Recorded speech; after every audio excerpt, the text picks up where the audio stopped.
Hi, I would like to present the paper on dealing with Indian jurisprudence by analyzing the web mining results of a case of cybercrimes. You see the agenda points: IoT introduction, cybercrimes in higher educational institutions, judgment pages, conclusions, references. Introduction. IoT introduction. Internet of Things has become to be a work side by side with big data, also called as Internet of Objects. It means a network of physical devices, objects, gadgets, things. It refers to the uses of intelligently connected microelectronic devices and systems such as MEMS and ICT devices that control data gathered by embedded sensors and actuators in mics and other physical objects that are made smart. Nowadays, consequent upon diminishing size and price consciousness and declining emergency energy consumption, processors, communications modules, and other electronic components are integrated to make everyday objects smart. The smart cities use smart objects, which are IoT or IoT based objects. Smart objects can be controlled remotely and can serve as physical access points to internet services. IoT involves ubiquitous computing as conceived by Mark Weiser in the early 1990s. Admitting IoT objects are interconnected through public as well as private IP networks. These can sense as well as communicate and share information. These interconnected objects have data regularly collected, analyzed, and used to initiate action, paving the way for web intelligence and collective intelligence for planning, management, and decision making. IoT objects can be read, recognized, located, addressed, and are controlled via the internet irrespective of the communication means, whether via RFID, wireless LANs, WANs, etc. Things in IoT include people, location, time information, as well as the condition of objects. The objects seamlessly integrate into the virtual world and facilitate anytime, anywhere connectivity. The term IoT was coined by Kevin Aston in 1999. Typically, IoT is expected to offer advanced connectivity of devices, systems, and services that goes beyond M2M communications as well as cover a variety of protocols, domains, and applications. The interconnected embedded devices, including smart objects, are expected to usher in automation in all fields, including smart grid and smart cities. Examples of IoT devices are smart thermostat systems as well as washer dryers that use Wi-Fi for remote monitoring. The scope and extent of IoT includes architectures, test beds, deployments, device platforms, sensors, control and actuators, resource constrained nodes, etc. Some sub-areas of IoT are as follows. Mobile IoT is an offshoot of state-of-the-art technologies applications of smartphone technology. It generates and consumes big data.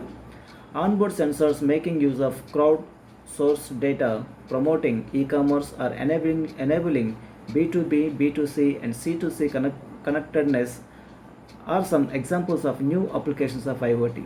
IoT device or circuit design, IoT applications and services, architecture and system design, cloud computing, and semantic web technologies.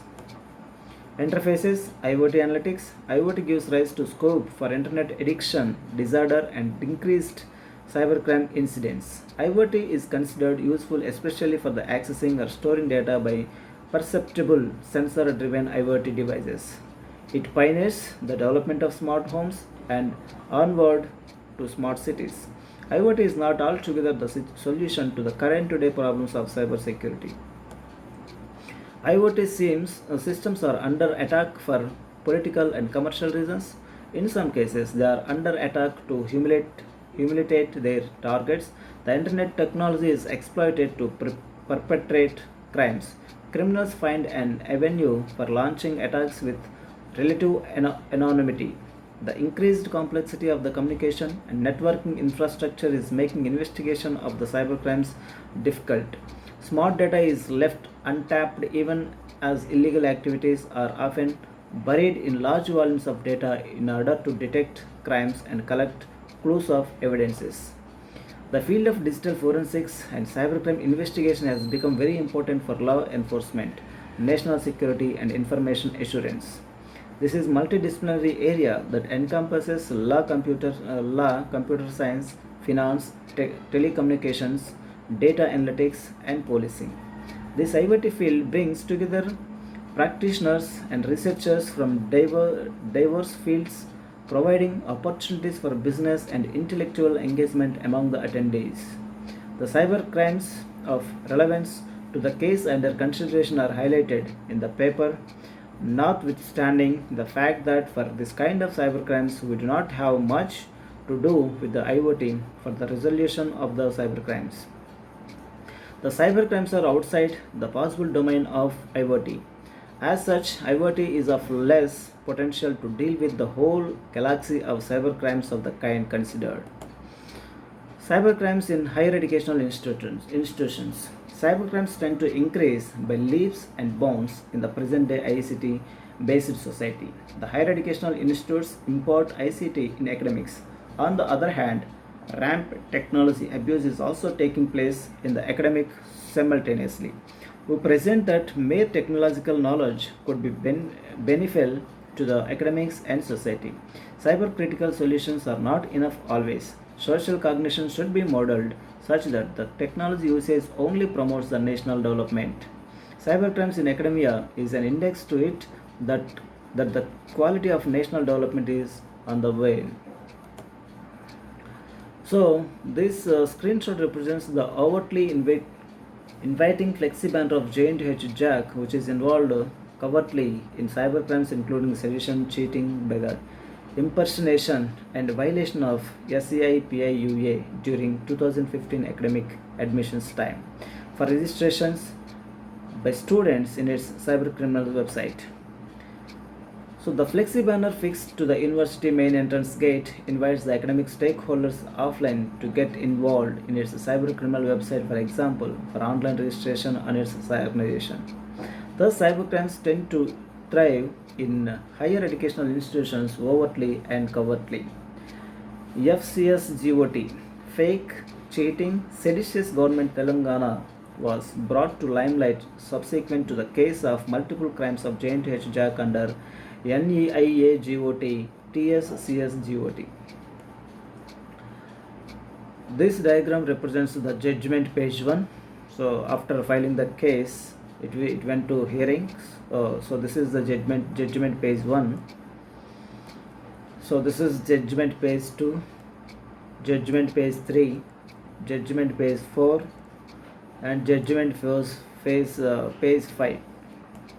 So conclusions and future scope. The cyber forensic snapshots that were captured saw the trail of the cyber crimes as the cyber police are expected to produce the result of this kind as evidence to check the further cyber criminal activity in continuation. The approach serves in educating the general public and those in the academia to abstain from such cyber crimes. The public opinion is geared up in the right direction and serves to promote national integration by checking the wrong side of separatism. As per the judgment, the accused is absconding. This meant that A2 is part of UGOT. In the charge sheet, it was mentioned that a separate charge sheet would be filed by the police with regard to A2. If A2 is brought to the limelight by the police, the case may get dug with regard to A1. Thus, A1's acquittal is not altogether complete and not once for all seemingly.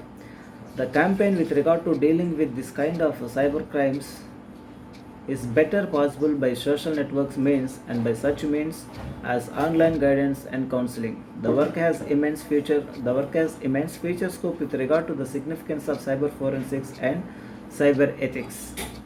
The work can easily be carried forward for future developments in the Cyberabad Police Organization, cyber forensics, cyber ethics, and jurisprudence.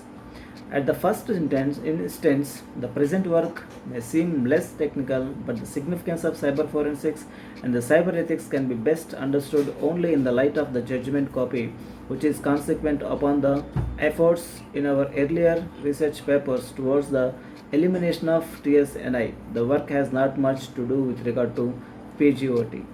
So these are the references we used here. Thank you.